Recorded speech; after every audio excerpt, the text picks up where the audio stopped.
शब्दों में बड़ी जान होती है, इन्हीं से आरती अरदास और अजान होती है। यह है समंदर के वो मोती जिससे दुनिया में अच्छे आदमी की पहचान होती है। शब्दों में बड़ी जान होती है, इन्हीं से आरती अरदास और अजान होती है। यह है समंदर के वो मोती जिससे एक अच्छे आदमी की पहचान होती है। अपनी बात आगे बढ़ाऊं इससे पहले एक बड़ी प्यारी सी घटना कहकर मैं बात को आगे बढ़ा रहा हूं। कहते हैं एक वयोवृद्ध संत बीच सड़क पर बैठे थे और बैठे बैठे भगवान का भजन कर रहे थे, सड़क के बीचों बीच। घटना थोड़ी पुरानी है। कहते हैं उस नगर के राजा की सवारी उधर से गुजर रही थी, और जब राजा की सवारी उधर से गुजर रही थी तो बिल्कुल आगे आगे जो सफाई कर्मी चल रहे थे, उन्होंने चिल्लाते हुए कहा, अबे ओए बाबा हट यहां से, राजा की सवारी आने वाली है, तू सड़क पर बैठा है, उठता है कि झाड़ू की टिकाए। बाबा ने तो कोई जवाब दिया ही नहीं। महाराज तो अपने बैठे रहे और वो सफाई कर्मी उन्हें डांटते हुए, उनके प्रति अपशब्दों का प्रयोग करते हुए आगे निकल गए। और सफाई कर्मियों को आगे जाते हुए देखकर बूढ़े संत के मुंह से निकल पड़ा, ओ तभी तो। वो सफाई कर्मी आगे बढ़े, उसके पीछे सिपाही आए और उन्होंने भी लठ मार की भाषा में कहा, बाबा उड़ जाओ, पीछे राजा की सवारी आ रही है, अरे पकड़ लेंगे तुम्हें और जेल में डाल देंगे, कारागार में डाल देंगे। महाराज उड़ जाओ, यहां से उड़ जाओ, नहीं तो जूते पड़ेंगे, जूते। वो भी आगे चले गए और उन्हें देखकर फिर उस वयोवृद्ध संत के मुंह से निकल पड़ा, ओ तभी तो। थोड़ी देर में राजा की सवारी आती हुई नजर आई। आगे आगे मंत्री चल रहा था व्यवस्था के लिए, तो उसने महाराज के पास आकर कहा, महाराज नमस्कार, मैं आपसे अनुरोध कर रहा हूं, पीछे राजा की सवारी आ रही है, आप थोड़ी सी तकलीफ करके सड़क के किनारे बैठ जाओ, और जब राजा की सवारी निकल जाए तो वापस सड़क पे आके बैठ जाना। अगर आपकी इच्छा है आपको बीच सड़क पे बैठना है, नो प्रॉब्लम, पर आप थोड़ी देर के लिए सड़क के किनारे बैठ जाओ, राजा की सवारी निकल जाए तो बीच में बैठ जाना, कहीं राजा नाराज हो गया तो मुश्किल हो जाएगा आपके।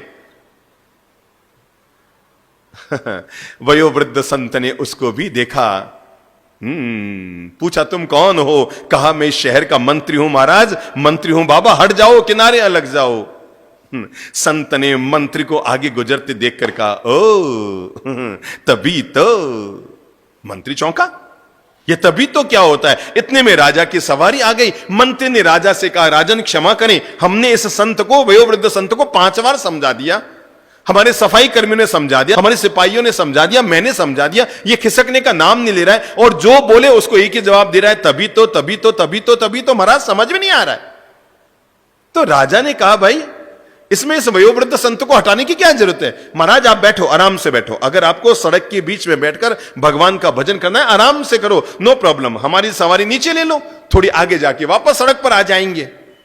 राजा की सवारी यूं नीचे उतरने लगी, कच्चे रास्ते की तरफ जाने लगी, सड़क के नीचे उतरने लगी, और उस वयोवृद्ध संत ने राजा की ओर देखकर कहा, ओ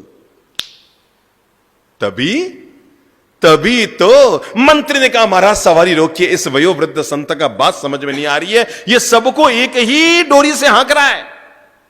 सिपाहियों को कहता है तभी तो, सफाई कर्मचारियों को कहता है तभी तो, मुझे कहा तभी तो, और आपने को कहा तभी तो, इसको पूछे से ही तभी तो का मतलब क्या है? राजा नीचे उतरे, उतर कर वयोवृद्ध संत को प्रणाम करके कहा, महाराज इसका राज क्या है? आपने मुझे भी तभी तो कहा, मेरे मंत्री को तभी तो कहा, मेरे सिपाहियों को तभी तो कहा, और मेरे सफाई कर्मचारियों को तभी तो कहा, तो इसका मतलब क्या है? संत ने कहा, मेरे भाई राजन, ये तभी तो नहीं, ये तो आदमी की पहचान है कि आदमी का मूल व्यक्तित्व क्या है।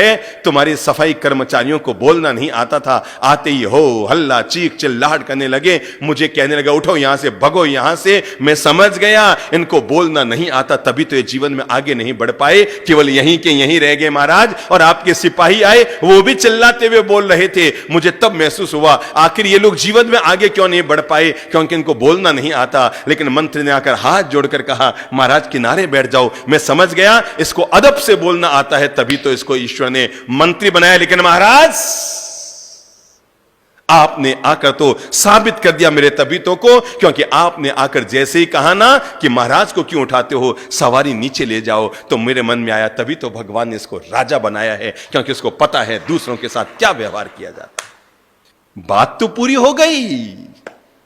लेकिन हम सभी के लिए जीवन की एक महान प्रेरणा इसमें छिपी हुई है, और वह है कि आदमी की जब भी पहचान होती है, न तो सुंदर चेहरे से पहचान होती है, न सुंदर आभूषणों से पहचान होती है, न सुंदर पहनावे से पहचान होती है। आदमी की जब भी पहचान होती है उसकी सुंदर जबान से होती है।